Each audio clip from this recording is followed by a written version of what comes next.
3교시에서는 그 교재의 마지막 부분에 이제 정리하는 챕터도 물론 있는데요. 그 에듀테크에 대해서 설명을 드리도록 그렇게 하겠습니다. 에듀테크라는 말은 에듀케이션하고 테크놀리지라는 말이 합쳐져서 에듀테크라는 말을 이제 요즘 쓰는데요. 교육의 분야에서 어떤 ICT 기술을 적용을 해보자. 이제 그런 개념으로 이제 그 요약을 할 수가 있는데, 사실 지금 저희들이 이제 한 학기 동안 온라인 수업이나 시험을 보고 있잖아요. 이게 일종의 에듀체크라고 보죠. 그래서, 어쨌든 요번 학기에 이제 전체 학습의 수요자들이 어려운 환경에 처하면서 온라인 강의에 대한 플랫폼들을 많이 이용을 하면서 준비를 안 하고 있었던 기관들에서 문제점들이 많이 도출이 됐고, 그거에 대한 해결 방안이 또 고민이 되고 있는데, 그러면서 이 에듀테크 날리지에 대한 관심이 또 높아지고 있습니다, 최근. 그래서 그런 거를 좀 말씀을 드리고, 그 다음에 좀 정리를 좀 해볼게요. 저희들이 15주 동안, 배웠었던 내용을 좀 정리를 하면서 교재를 좀 마무리하도록 이제 그렇게 하겠습니다. 이제 평생학습이라는 얘기는 그 전부터 많이 좀 있었고요. 적응형 학습, 그 다음에 이제 여기 보면 플립드 러닝, 다양한 어떤 교육과 관련 교육공학이라고 얘기하는데, 에듀케이션 엔지니어링. 교육 쪽에서도 보면 상당히 많은 어떠한 교육의 수요자 측면과 교습자 측면, 공급자 측면에서의 효율적인 학습과 강의를 위한 다양한 컨텐츠들을 만들어내는 회사들도 많고, 그거를 활용하고자 하는 어떤 엔지니어링적 관점, 아이디어들, 방법, 교육과정, 커리큘럼, 이런 것들에 대한 연구들이 많이 진행이 되고 있습니다. 그래서 그거에 대한 어떤 보조수단으로서의 기술을 활용을 하는데, 기술이 이제 대부분 ICT 관련 기술이다, 이렇게 생각을 하시면 되고, 저희들이 이제 여기 왼쪽에 책에 있는 걸 보면 2019년에 이제 인구보건복지협회, 사람들이 기대 수명이 이제 많이 높아졌죠. 그런데 지금 재작년의 기준으로 보면, 재작년 65세 이상의 빈곤율이 거의 50%에 육박을 하고, 그러니까 2명 중 1명이 빈곤하게 이제 살고 있다, 이렇게 생각을 하시면 돼요. 65세라는 게 이제 정년을 넘어서서 퇴직한 사람들에 해당되는 얘기인데, 이게 OECD 평균의 4배에 달하는 우리나라가 빈곤을 갖고 있어서, 생산을 하는 인구가 부양을 해야 되는데, 이제 그런 상황이 안 되고, 그 다음에 이제 대안으로서 이제 얘기하고 있는 게 평생학습인데, 어떤 재교육을 통한, 다른 일자리의 어떤 생산력이 있는 자업을 가질 수 있도록 도와주는 게 또 평생학습의 개념이었었고, 이게 지금까지 이어져서 ICT를 활용한 평생학습으로 미래를 준비해야 되지 않냐, 이런 아이디어가 지금 생겨나고 있습니다. 그래서 사실은 이제 에듀테크가 등장하게 된 배경을 좀 보면, 사람들이 여태까지는 똑같은 목표와 똑같은 내용 가지고 똑같은 방법으로 선생님들이, 교수님들이 똑같은 장소에서 똑같은 시간에 모일 필요가 있냐, 이런 얘기죠. 그러한 것들에 대한 의문이 제기되면서, 예를 들면 똑같은 장소에도 할 필요가 없는 게 지금 온라인 강의죠. 이제 시간적 제약에서 자유로울 수 있는 게 또 온라인 강의고, 그리고 또 교육 방법의 어떠한 개념을 좀 새로 도입을 하게 되면 학습 목표나 내용을 정하지 않고 원하는 교육의 효과를 얻을 수 있다, 라고 하는 배경에서 출발을 했어요. 에듀테크라는 게 교육공학에서 출발했는데, 이제 ICT 쪽에 관심 있는 사람들이 또 교육적 개념을 이해를 해서 관련된 디바이스나 컨텐츠를 만들어내고 있습니다. 그래서 왼쪽에 있는 게 지금 이제 최근에 그 컨텐츠를 만드는 회사들이고, 오른쪽에 있는 것들이 그 ICT의 기술을 활용하면서 교육 관련된 디바이스라든지 컨텐츠를 제공해주고 있는 거예요. 칸 아카데미라는 게 여러분들 검색을 해보면 초중고등학생들이 많이 참여하고 있는 그 교육 컨텐츠 플랫폼이에요. 선생님들도 많이 보고 있고, 어떠한 그 적응형 학습에 대한 컨텐츠로 많이 쓰고 있어요. 그러니까 수준별로 영어, 국어, 뭐 수학 이런 게 수준별 학습이 이루어져야 그 다음 걸 좀 학습을 할 수 있는 기반이 된다는 걸 여러분들은 이제 아시겠죠. 그래서 어쨌든 그런 그 적응형 학습, 수준별 학습에 대한 기치를 걸고 칸 아카데미라는 걸 창업을 했어요. 누가 이제 그런 콘텐츠를 많이 활용을 하고 있고, 그 외에도 많아요. 그래서 전 세계적으로 이제 저희들이 활용하고 있는 에드모드도 무료로 여러분들이 교육자와 학습자가 쓰고 있는 앱 서비스 중에 하나죠. 그런 것들이 상당히 많이 수학이면 수학, 뭐 영어면 영어 관련된 앱들이 많이 있습니다. 그런 것들도 대표적인 에듀테크의 일환이라고 볼 수가 있겠죠. 그래서 그 교재에서는 에듀테크의 주요 기술을 이렇게 5가지로 얘기를 하고 있어요. 역시 빅데이터와 AI가 들어가 있죠. 그다음에 게임화, 그다음에 VR, AR, 가상 증강현실. 자, 그리고 마지막으로 보면 무크 플랫폼, 이게 중요하죠. 그 무크 플랫폼이라 그래서 그 전 세계에 있는 그 교수님들이 강의하는 컨텐츠를 온라인으로 여러분들이 어떤 거는 무료로, 또 어떤 거는 이제 그 유료로 서비스를 받을 수 있고, 우리나라의 대학생들도 K무크라 그래서 또 플랫폼을 만들어서 교육부에서 또 제공을 해주고 있습니다. 전 세계에 있는 강의를 여러분들이 앉아서 어디에서든지 들을 수가 있다라는 개념에서 출발한 그 에듀테크의 주요 기술 중 하나죠.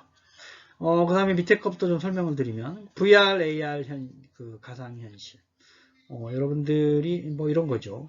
학생들, 그러니까 학습 효과를 높일 수 있는 그 어떤 미디어 관점에서 보면 가장 그 효과가 적은 게 글이죠. 그 다음에 효과가 높은 게 사진. 그 다음에 영상. 그 다음에 직접 가서 보는 거죠. 그 예를 들면 이 세상에서 호랑이를 한 번도 못 본 아기가 있다. 학습을 해야 되죠. 호랑이가 어떻게 생겼고, 그렇죠? 뭐 무섭다, 조심하다, 뭐 이런 개념을 가르쳐 주기 위해서 말을 하는 것보다, 글로 하는 것보다 사진을 보여주는 게 좋고, 영상을 보여주는 게 좋고, 직접 가서 보는 게 좋고, 뭐 이런 거예요. 학습 효과를 높일 수 있는.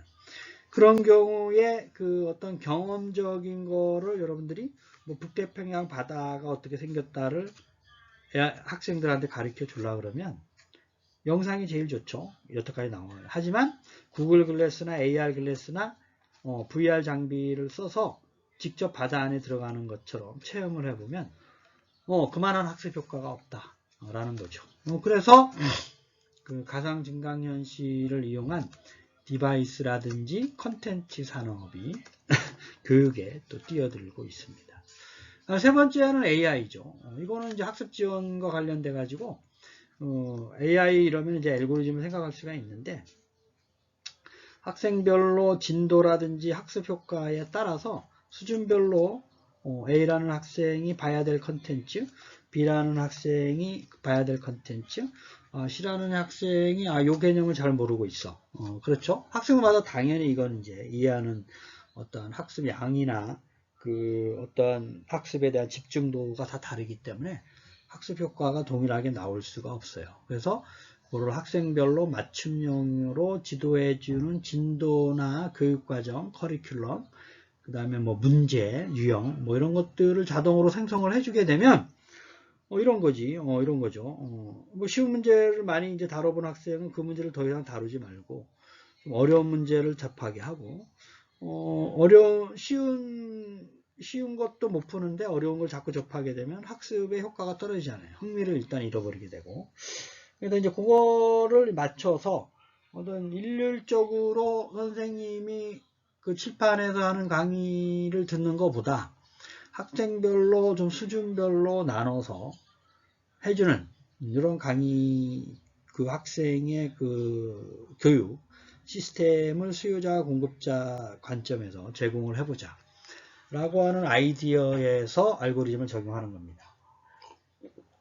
그 다음에 이제 네 번째는 게임화라고 하는 건 어려운 교과목을 학생들의 흥미를 좀 돋게 하고 동기를 좀 고취를 시켜서 게임을 통해 학습하면 학습 효과가 좋은 학생들이 있어요. 그래서 기억력이나 어떤 그 개념의 이해에 있어서 그런 거가 이제 새로운 컨텐츠를 제작하는 업체에서 접근하고 있는 겁니다. 그 다음에 이제 다섯 번째 마지막으로 빅데이터가 있죠. 이거는 오른쪽에서도 이제 예제를 들어서 그림을 갖다 놨는데 어떤 학생이나 선생님이 예를 들면 영어 수업을 한다. 말하기 수업이다. 영어가 이제 뭐 리딩도 있고 말하기도 있고 뭐 여러 가지가 있죠. 말하기를 하게 되면 이 학생이 데이터를 저장하고 분류해서 잘하고 있냐 못하고 있냐 요 레벨이냐 해서 맞춰서 학습할 수 있게끔 하고 선생님도 그거에 맞춰서 과제를 이제 주고 그거를 이제 챗봇이라고 해서 몇 글자를 넣으면 알아서 학생한테 그 학습에 대한 컨텐츠를 자동으로 제공해주고 이 오른쪽에 있는 건 데이터베이스의 관점이죠.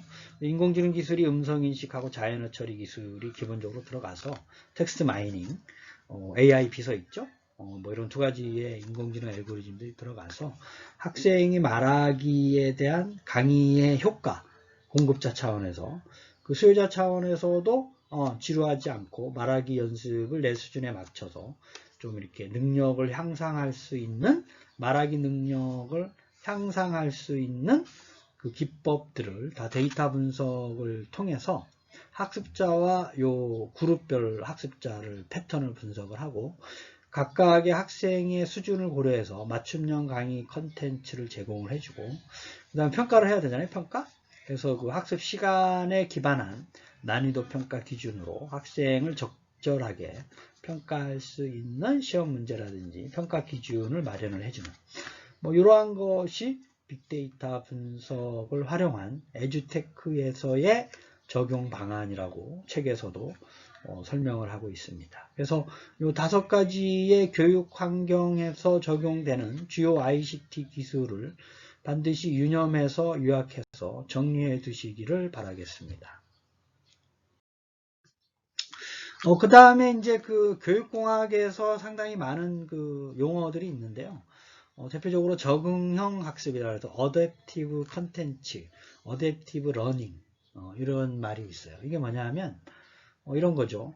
어떠한 그 학생의 수준별로 맞춰서 학습 컨텐츠와 강의 자료, 그 다음에 그 강의 방법, 그죠? 이런 거를 제공을 해줘야 되지 않냐. 그러면서 능력을 더 전체적으로 다 끌어올릴 수 있는. 지금 어떤 동일한 모든 20, 30명 학생들을 의자에 앉혀놓고 어떤 학생들을 일방적으로 동일한 수준으로 보고 강의하는 것은 이제 더 이상 학생들의 그 어떤 효과를 높일 수 있는 방안으로서 부적절하다. 그래서 그런 걸 분석하는 걸 알고리즘이나 데이터 분석을 쓰자 이런 얘기죠. 그래서 주제에 대한 지식, 도메인 모델, 뭘 가르쳐야 되느냐, 그 다음에 교육적인 지식, 교육학 모델, 그 다음에 학술자의 어떤 성취도와 관련된 어떤 다양한 교육학 모델을 적용을 해서 ICT 기능을 AI 알고리즘을 적어서 수준별로, 학습별로 텍스트나 비디오 형태의 컨텐츠를 만들어주고 그거에 대해서 효과를 수집을 해서 그 다양한 형태의 데이터를 분석을 해가지고 선생님과 학생들이 모두 볼 수 있도록 공유를 해주게 되면 학습 효과를 높일 수도 있고 가르치는 분의 학습 어떠한 그 효율성 측면에서 다양하게 효과를 증진시킬 수 있을 것이다. 라고 하는 게 적응형 학습의 ICT 개념. 주로 빅데이터와 AI 알고리즘을 이제 활용을 하고 있는 거죠. 자, 오른쪽에는 이제 재작년에 중앙일보에서 선생님이라든지 그 중앙정부 관련 기업인들 에서 모여서 설문조사를 한 내용입니다. 에듀테크의 도입이 다들 시급하다. 거의 80%가량. 그러면 아까 다섯 가지 기술에 대해서 비슷한 거가 지금 여기 들어가 있죠. 가장 중요한 분야가 빅데이터예요. 빅데이터. 그래서 개인별로 적응형 학습을 이제 만들어주고 분석해주고 수집을 해주는 이런 그 왼쪽과 같은 적응형 학습 플랫폼을 만들어야 된다. 두 번째가 무크, 칸 아카데미도 아까 말씀드렸죠. 동영상 강의를 활성화시켜야 된다. 세 번째가 가상현실, 증강현실, 홀로그램이라고 하죠. MS사에서 쓴 용어인데 홀로그램, 이런 디바이스. 마지막으로 AI 교사. 이런 것들이 이제 아까 앞에서 이제 5가지 선정하게 된 배경이 됐고, 그 다음에 이제 그 가장 필요한 게 뭐냐. 선생님들이 학교나 이런 그 자율성 확대가 가장 중요하고, 설비 투자. 정부에서, 교육부에서 좀 해줘야 되는 거죠. 정부의 의지. 그다음에 선생님의 노력. 그 다음에 이제 그 부모님들의 의식 변화. 이런 것들 순으로 그 57명이 이제 이렇게 선택을 한 거죠. 그래서 이제 요거를 이제 그 책에서도 중요성에 대해서 설명하면서 요거를 언급하고 있는데, 그래서 그 여러분들이 좀 보면 요 가운데 있는 거, 빅데이터가 필요하다. 그다음에 무크라는 거가 뭔지 좀 이제 조사를 좀 해서 공부해야 되겠다. 그 다음에 가상현실, 증강현실, 교육 분야에서 어떻게 활용이 되는지 좀 찾아봐야 되겠다. 그 다음에 현재는 AI 교사가 이제 어떤 그 전문가 시스템적 관점의 그 결과만 이제 도출하고 있는데, 또는 이제 기존에 인터넷이나든지 네트워크와 연결된 그 결과를 도출하고 있는데, 수동적이든지 능동적으로 좀 이제 그 수동적인 거 말고 능동적으로 어떤 유아를 가리킬 수 있거나 흥미를 유발할 수 있는 로봇, 교육 로봇의, 서비스 로봇의 일종이겠죠. 이런 것들을 지금 개발하게 되면 또 상당히 많은 어떤 교육적 파급 효과가 일어나지 않을까. 이런 생각을 좀 해보시기를 바라겠습니다. 그 다음에 그 책에서 그 교육과 관련된 요 허니웨이라는 회사의 시뮬레이터 솔루션 가지고 대형 시스템을 조작을 해보는 걸 사전에 해보는 HMD 장비를 지금 끼고 있죠. VR, AR 기술을 써가지고 학습하는 직무훈련 이런 것들이 상당히 많아요. 그 자동차 정비 미리 해보고 가는 거, 그 다음에 이제 발전소 설비 중요한 거 있죠. 이게 사람이 조금만 실수하면 크게 위험이 따르기 때문에 많은 이제 반복 연습. 그 다음에 뭐 의대생들이 시술을 한번 가상현실이나 증강현실로 해보는 거. 이런 분야에 지금 ICT 컨텐츠들이 많이 개발되고 활용이 되고 있습니다. 그 다음에 오른쪽에서는 교육에서 활용되는 분야, 요거는 이제 로봇과 블록체인을 이제 고려를 하고 있죠. AR과 AI하고. 그래서 2018년 대비 2025년에 가장 크게 성장할 게 VR, AR이고 교육 분야에서 두 번째로 AI, 그 다음에 로봇, 블록체인이라고 이렇게 생각을 하고 있습니다. 그래서 이제 블록체인은 어떻게 활용될까 하는 여러분들 좀 고민을 좀 해보세요. 예를 들면 어떤 교육에 내가 만들어진 어떠한 교육의 하나의 그 성과, 트랜잭션, 방법, 뭐 이런 것들을 서로 공유해서 블록체인에 참여를 해서 그런 것들을 서로 공유할 수 있는 기반을 블록체인으로 유통을 시키면 교육에 대한 거는 어느 나라든지 지금 중요시하고 있기 때문에 상당히 교육적 효과를 높일 수 있으면서 그 교육으로부터의 소외된 나라, 뭐 좀 예를 들면 아프리카라든지 있죠. 좀 이제 개발도상국 학생들 교육에 대해서부터 동등한 권리를 받지 못하고 있는 그 나라들이 상당히 많습니다, 여러분. 그래서 그거가 지금 구글에서도 문제다라고 생각하고 마이크로소프트사에서도 지금 어떠한 투자라기보다 어떠한 기본적으로 공급 이제 그런 차원에서 사회봉사 차원에서 기본적인 교육의 권리를 자라나는 어린애들은 받아야 된다. 그게 이제 여러분들이 파급 효과가 크죠. 학생들이 교육을 받은 사람들이 그 다음에 인류 사회에 끼치는 영향이 큰 거기 때문에 교육을 받지 않으면 여러 가지로 사회적으로 적응하기도 힘들고 여전히 반복적으로 빈곤적인 생활에서 이제 벗어나지를 못하기 때문에 중요한 개념으로 여러분들이 이해를 좀 해주시기를 바라겠습니다. 자, 이제 마무리를 좀 해보면, 그 다음 챕터에서 에듀테크라는 걸 이제 정리를 하고 했고요. 그래서 이 책이 이제 그 여러분들이 뭐 KT 경제경영연구소의 이제 저자들이 만들었는데 제가 이제 해마다 그 바뀐 책으로 새로운 기술을 소개를 하고 있어요. 내년에는 또 어떤 주제가 될지 모르지만 그 지금 여기에서는 2020년을 맞이해서 20년이니까 20개의 주제를 선택을 한 것 같아요. 그래서 5G AI, 뭐 비즈테크 분야, 퓨처테크, 테크 이슈, 에듀테크까지 20개를 살펴봤습니다. 그래서